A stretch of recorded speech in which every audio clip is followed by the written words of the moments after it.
Assalamualaikum warahmatullahi wabarakatuh. Halo semuanya, kembali lagi bersama saya Muhammad Fadil Akbar Anugrah dengan NIM C1B023001 selaku mahasiswa program studi S1 Manajemen Universitas Jambi kelas R003. Nah, pada kali ini merupakan video terakhir saya mengenai materi manajemen hubungan pelanggan yang diampu oleh Bapak Bambang Purnomo SEMM, yang dimana pada kali ini kita akan merangkum semua materi pada pertemuan ke-9 sampai ke-16 pada kali ini. Nah, baik, langsung saja kita ke pembahasan materi kali ini.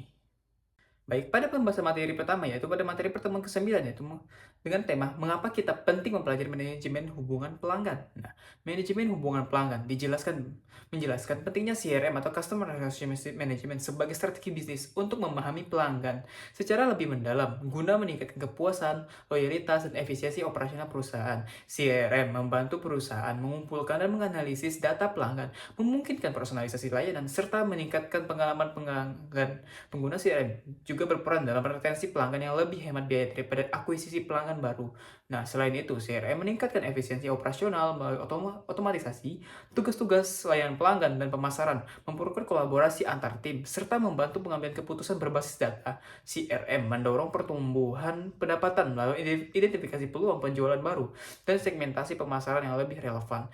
Implementasi CRM yang efektif memerlukan penetapan strategi yang jelas, pemilihan sistem yang tepat, pelatihan karyawan, dan adopsi teknologi seperti AI, mobile CRM, omnichannel, serta kepatuhan terhadap keamanan data, serta keseluruhan. CRM bukan hanya alat teknologi, tapi menjadi pilar strategis dalam membangun keunggulan kompetitif jangka panjang. Selanjutnya, pada materi pertemuan ke-10 yaitu kita membahas mengenai background peran data analisis dalam pengoptimalan CRM. Nah, pembahasan difokuskan pada peran penting seorang data analis dalam mengoptimalkan penerapan Customer Relationship Management atau CRM yang menjadi pusat penyimpanan semua data dan interaksi, riwayat pembelian, referensi, hingga komunikasi. Dengan data yang terpusat ini, data analis dapat dengan mudah memahami perilaku, tren, dan kebutuhan pelanggan secara mendalam. Analisis ini membantu perusahaan dalam meningkatkan pengalaman pelanggan, merancang strategi pemasaran yang lebih tepat sasaran, serta mendorong pertumbuhan bisnis yang berbasis dengan data. Nah, selain itu, CRM mendukung segmentasi pelanggan berdasarkan demografi, perilaku nilai pelanggan, dan preferensi produk.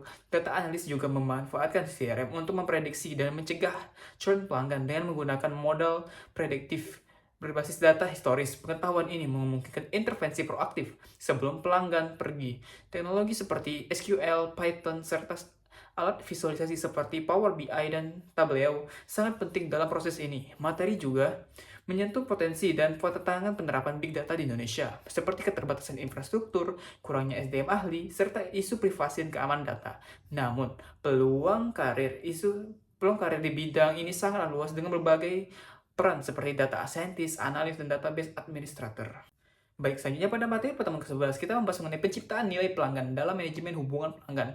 Nah, fokus pembahasan pada kali ini adalah penciptaan nilai pelanggan melalui strategi Customer Relationship Management atau CRM. Nilai pelanggan dapat dibagi menjadi nilai fungsional, emosional, dan sosial budaya. Nah, CRM membantu perusahaan memahami dan memenuhi kebutuhan pelanggan secara personal, serta meningkatkan manfaat yang mereka rasakan dibandingkan dengan biaya yang mereka dikeluarkan. Ini menciptakan rasa puas dan loyalitas yang lebih kuat.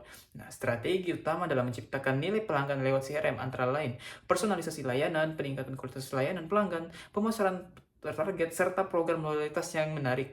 Penerapannya juga bervariasi di berbagai sektor, misalnya di e-commerce melalui rekomendasi produk dan promosi spesifik, di telekomunikasi lewat paket layanan yang sesuai pengguna, serta di perbankan melalui layanan seperti manufaktur sektor kesehatan.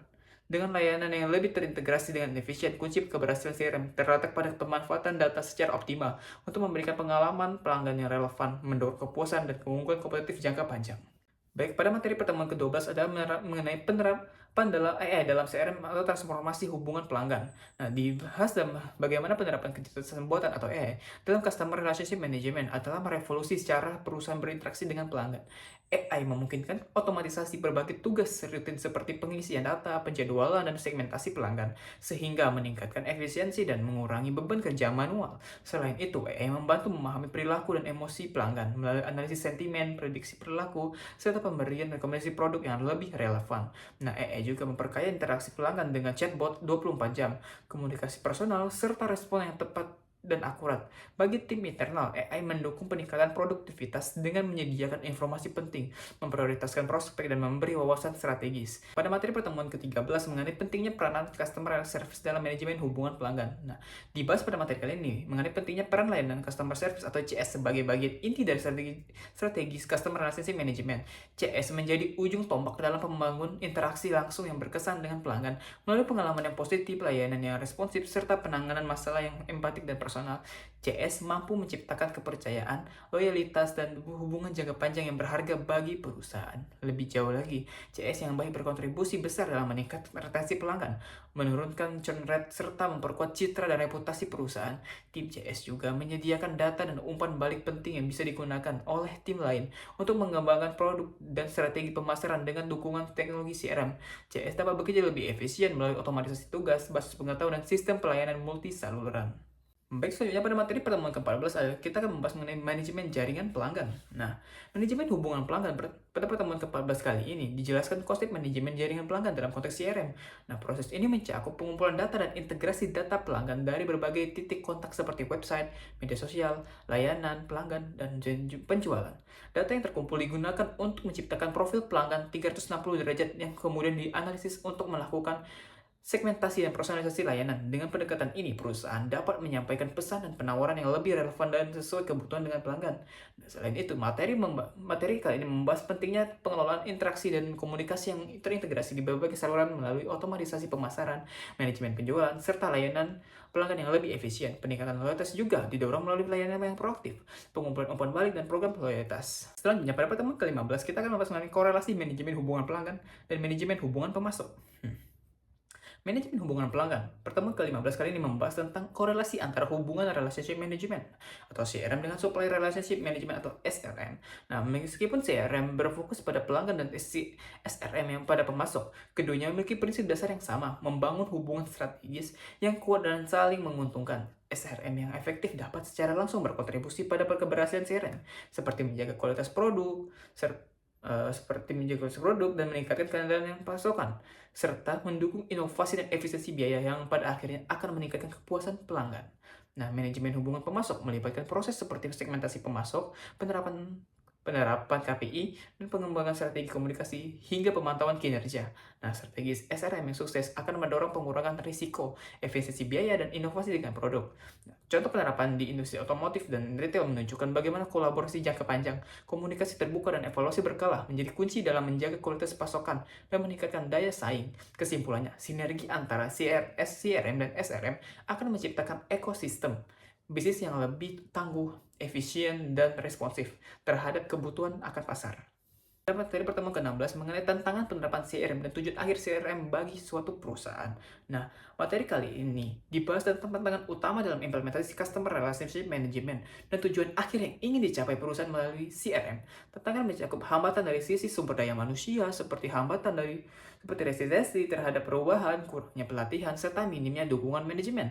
Dari sisi teknis, masalah muncul akibat kualitas data yang buruk dan sulitnya menjaga integrasi sistem lama dengan CRM baru. Selain itu, kendala strategis dan finansial seperti kurangnya visi yang jelas dan biaya yang tak terduga juga menjadi hambatan besar dalam keberhasilan CRM.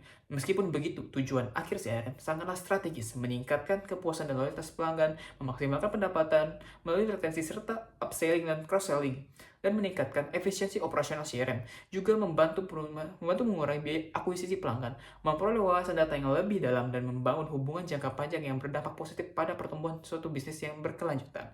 Kesimpulannya, keberhasilan CRM bukan hanya bergantung pada teknologinya, tetapi juga pada kesiapan organisasi dalam melakukan transformasi budaya dan strategi secara menyeluruh. Baik, sekiranya itu saja materi yang saya sampaikan pada materi terakhir kali ini. Semoga bermanfaat untuk kita semua, dan terima kasih kepada Bapak Bambang Purnomo STM yang telah mengampu perkuliahan kita semua pada pagi kali ini. Baik, saya akhiri. Wassalamualaikum warahmatullahi wabarakatuh.